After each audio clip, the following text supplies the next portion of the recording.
Lyca production சுபாஷ் கரன் வழங்கும் super star Rajinikanth, Vishnu Vishal மற்றும் விக்ராந்த் நடிப்பில் டைரக்டர் ஐஸ்வர்யா ரஜினிகாந்த் தயாரிப்பில் இசை புயல் ஏஆர் ரஹ்மான் இசையில் உருவாகியுள்ள லால் சலாம் திரையரங்குகளில் வெற்றிகரமாக ஓடிக்கொண்டிருக்கிறது.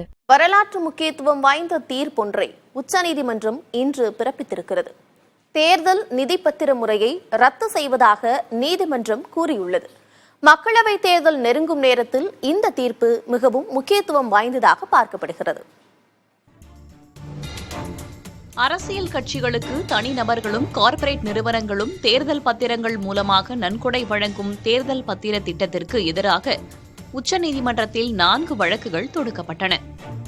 காங்கிரஸ் மூத்த தலைவர் ஜெயா தாக்கூர், மார்க்சிஸ்ட் கம்யூனிஸ்ட் மற்றும் ஜனநாயக சீர்திருத்த கூட்டமைப்பான ஏடிஆர் ஆகியவை இந்த வழக்குகளை தொடுத்திருந்தன.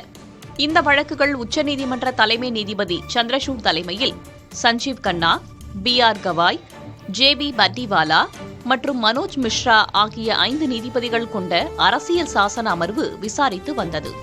வழக்கில் நீதிபதிகள் ஒருமித்த கருத்துடன் தீர்ப்பு வழங்கினர். தேர்தல் பத்திர திட்டம் வெளிப்படைத்தன்மையுடன் இல்லாமல் இருப்பதுடன் தகவல் அறியும் உரிமை சட்டத்தை மீறுகிறது எனவும், அரசியலமைப்பு சட்டம் 19(1)A பிரிவின் கீழ் குடிமக்களுக்கு வழங்கப்பட்ட அடிப்படை உரிமைகளை மீறும் வகையில் இருக்கிறது என்றும் 5 நீதிபதிகள் அமர்வு தெரிவித்துள்ளது.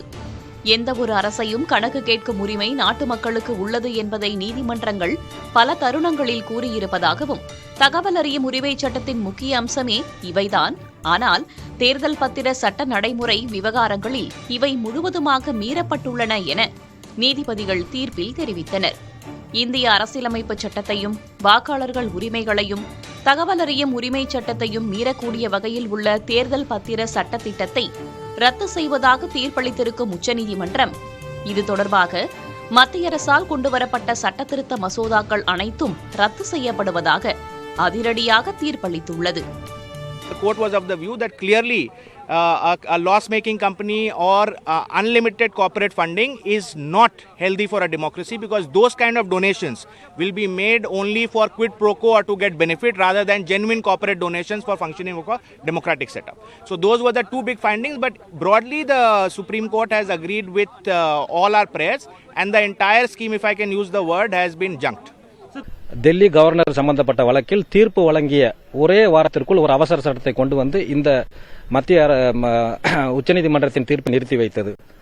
அதேபோல கொலிஜியம் நீதிபதிகள் அமைப்பு, நீதிபதி நியமனத்தில் நேர்மை வேண்டும், அதில் வெளிப்படைத்தன்மை வேண்டும் என்ற மத்திய அரசின் சட்டத்தை, இந்திய அரசாங்கம் கொண்டு வந்த சட்டத்தை உச்சநீதிமன்றம் ரத்து செய்தது. அதை உடனடியாக எதிர்த்து 3 வாரத்தில் ஒரு அவசர சட்டத்தை கொண்டு வந்தது. மத்திய அரசுக்கு உண்டான அதிகாரம், அவர்களுக்கு ஆர்டினன்ஸ் என்ற ஒரு பவர் உள்ளது. அதனால் அவர்கள் இதை எடுத்துக்கொள்வதற்கு அதிக வாய்ப்புகள் உள்ளது. SBI தேர்தல் நிதி பத்திரங்களை வழங்குவதை நிறுத்த வேண்டும் எனவும், 2019 ஏப்ரல் 12ஆம் தேதி முதல் தற்போது வரையில் வாங்கப்பட்ட தேர்தல் நிதி பத்திரங்கள் குறித்த விவரங்களை தேர்தல் ஆணையத்திடம் சமர்ப்பிக்க வேண்டும் எனவும், எந்தெந்த கட்சிகள் தேர்தல் நிதி பெற்றன என்ற விவரங்களையும் தெரிவிக்க வேண்டும் என்றும் உச்சநீதிமன்றம் தனது தீர்ப்பில் கூறியுள்ளது. நடைபெற இருக்கக்கூடிய நாடாளுமன்ற தேர்தலில் அதிக அதிர்வலைகளையும் பெரிய அளவிலான தாக்கத்தையும் ஏற்படுத்தும் தீர்ப்பாகவும் இது அமையும் என்றும் எதிர்பார்க்கப்படுகின்றது. தலைநகர் டெல்லியிலிருந்து புதிய தலைமுறைக்காக ஒளிப்பதிவாளர் லோகேஷுடன் நிரஞ்சன். லைகா புரொடக்ஷன் சுபாஷ் கரன் வழங்கும் சூப்பர் ஸ்டார் ரஜினிகாந்த், விஷ்ணு விஷால் மற்றும் விக்ராந்த் நடிப்பில் டைரக்டர் ஐஸ்வர்யா ரஜினிகாந்த் தயாரிப்பில் இசை புயல் ஏஆர் ரஹ்மான் இசையில் உருவாகியுள்ள லால் சலாம் திரையரங்குகளில் வெற்றிகரமாக ஓடிக்கொண்டிருக்கிறது.